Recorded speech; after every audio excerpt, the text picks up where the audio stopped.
A turning point in history, September 19th, 1944, and Patrick J. Hurley, an Oklahoma hero.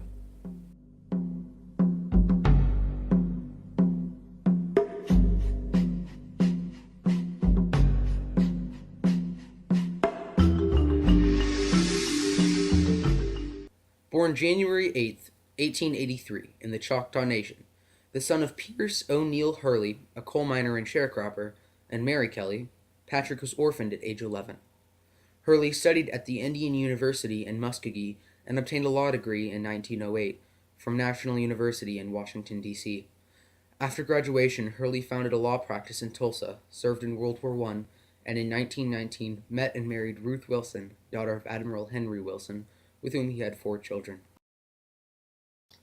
As an admirer of Teddy Roosevelt, Patrick Hurley became a Republican, ironically, the minority party in Oklahoma at that time. Hurley had made significant diplomatic appointment from Herbert Hoover's Secretary of War to FDR's Minister of New Zealand.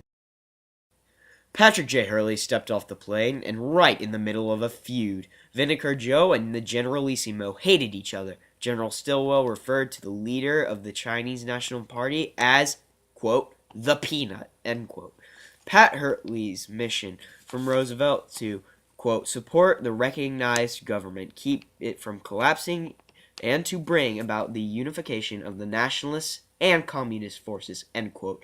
And while assessing the threat of the Soviets supporting Mao and the Chinese Communist Party, eventually Hurley succeeded in crafting an agreement that would give the General Stilwell command of the forces in China, only to be sabotaged by Stilwell himself. Hurley's most important mission occurred when President Franklin Roosevelt sent him to China on November 7, 1943. Chiang Kai-shek, leader of the Nationalist Party, KMT, in China, had asked the U.S. president to, quote, adjust relations between me and General Stilwell, end quote. Chiang Kai-shek was Sun Yat-sen's brother-in-law. Dr. Sun Yat-sen was a revolutionary who overthrew the Qing dynasty in 1911 and was responsible for setting up the Republic of China. After Sun's death in 1925, Chiang became the leader of the KMT.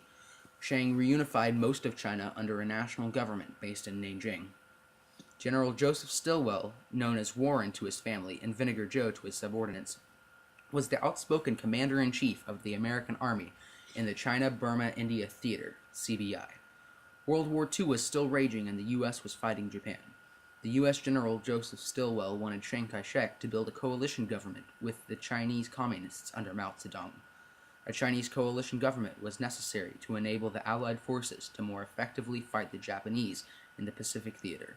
Chiang Kai-shek, known as Generalissimo, and General Stilwell, known as Vinegar Joe, both welcomed Patrick Hurley, described by Barbara Tuchman as, quote, a breezy Oklahoman who had risen from log cabin origins via the law. Overseas service in World War I, was a tall, imposing man that talked even bigger than he looked, end quote. According to the J. Taylor, Chiang Kai-shek's biographer, the Generalissimo, quote, found Hurley very sincere, quite different from American officials in the past, end quote. General Stilwell wryly observed that it, quote, takes oil as well as vinegar to make a good dressing, end quote, and welcomed Hurley to Chongqing. The fateful afternoon of September 19th, 1944, Patrick Hurley had been meeting with Chiang Kai-shek all day and had accomplished the mission FDR had sent him to do.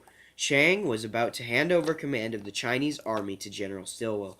Hurley had asked Stilwell not to come to the meeting, but he did, and Chiang said, quote, ask General Stilwell to join us for tea. We will be glad to have him, end quote. Stilwell had in his hand the transcription of the radio message, quote, to be delivered in person, end quote, from FDR to Chiang Kai-shek. Stilwell and Hurley met on the porch alone, and Hurley pleaded for Stilwell to delay in delivering the message. Hurley stated, quote, no chief of state should tolerate such an insult as this letter, end quote. Hurley told Stilwell that Chiang had agreed to every demand in the letter that Stilwell had in his hand. Stilwell tragically persisted and continued into the room. After reading the letter from FD, Chiang inverted his teacup, a Chinese signal for the party is over.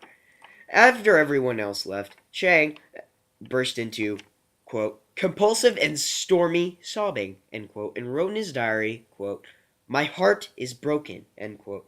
That night, Stilwell wrote to his wife about being, quote, the avenging angel, end quote, in the following rhyme, quote, I've waited long for vengeance, and at last I've had my chance. I've looked the peanut in the eye and kicked him in the pants, end quote. Hurley met this challenge of the potential destruction of U.S.-China relations by having Stilwell recalled to Washington.